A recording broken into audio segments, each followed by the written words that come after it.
Building a direct drive go-kart motor. Recently, I have decided to begin a long-term go-kart build with the goal of creating as much of it from scratch as reasonably possible. This includes the chassis, battery, control system, aerodynamics, and motors.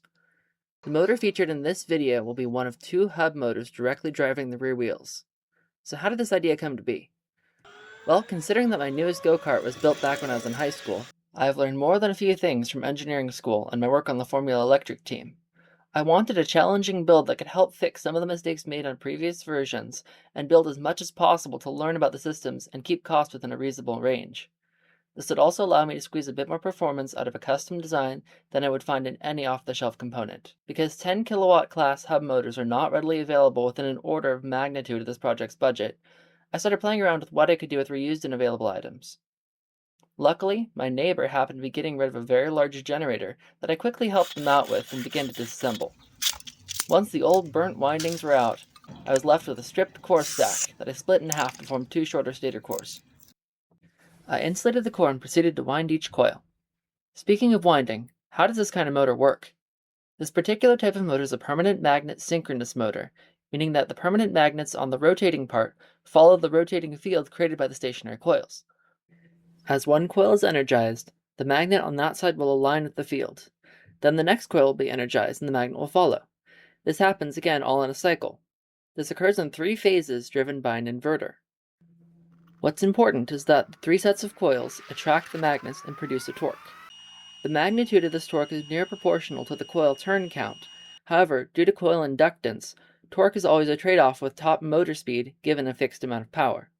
This relation between input voltage and maximum unloaded speed is a fixed constant with every motor, known as kV or RPM per volt, not to be confused with kilovolts. Winding patterns are also complicated, but they determine startup, cogging, and torque ripple effects.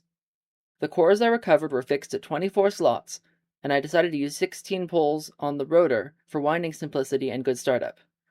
I used a steel billet rotor with a hallback array to increase the magnetic flux as much as possible using cheap N42 bar magnets.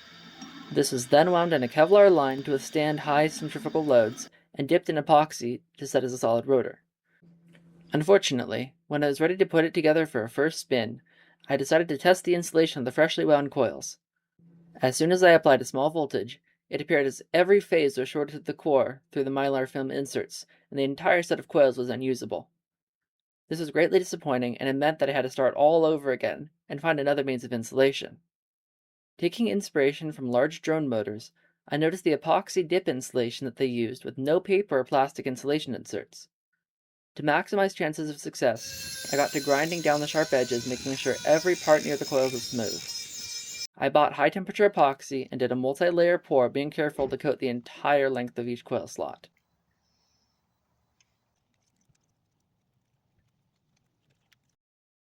Once cured, I laid out each phase with 12 strands of 20-gauge enamel wire that had to be long enough to be coiled into 4 turns per slot, with 8 slots per phase. I tracked continuity through every step of winding until I had a fully isolated core, which I put a layer of varnish over to make extra sure it wasn't going to short. With the finished core and rotor, I printed test caps to determine kV and adjust sensor time.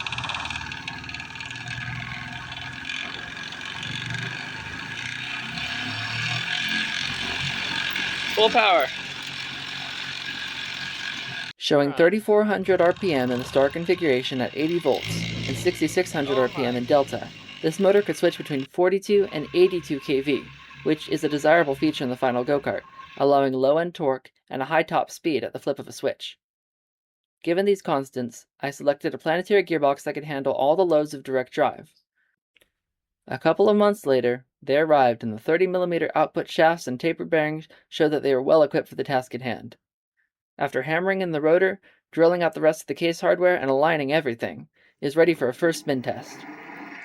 The 8-to-1 reduction reduced the speed greatly, and got it in an ideal range for the intended 18-inch wheels. With this success, I can continue work on the other motor and make sure it's kV matched so control schemes such as torque vectoring can work properly.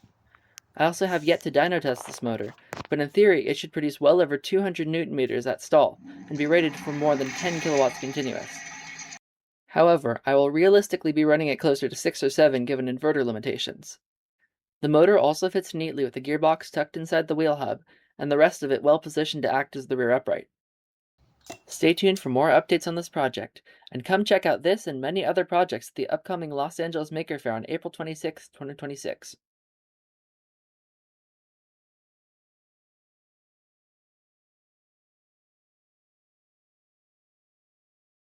Is it shorted? Ah, no. It has continuity. Yeah. The other coils are good. They're at least isolated. But it looks like C is shorted.